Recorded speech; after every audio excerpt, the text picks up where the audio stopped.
It was about 2 a.m., and I knew this town had a reputation for shady people.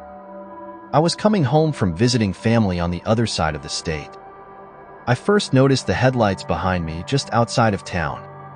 I thought it might have been the local police department, so I slowed down a bit because I didn't want to give them a reason to pull me at 2 a.m. The vehicle slowed with me, but stayed behind me.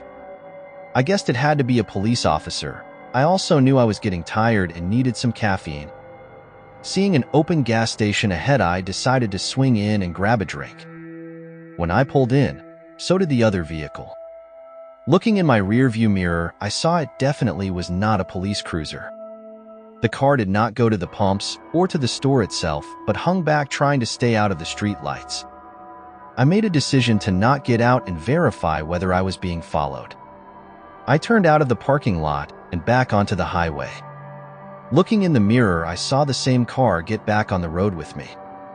I did not have a cell phone at the time, so there was no calling for help, nor was I about to let this continue. I had to act fast and planned on turning the tables on whoever was in the car following me.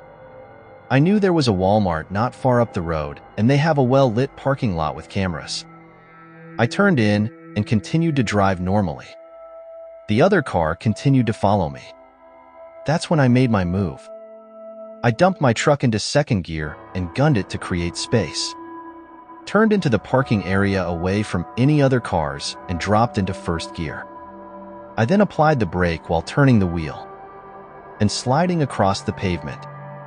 Opening my door and stepping out of the truck while it was still moving, I knew the engine would shut off once the truck was moving too slow.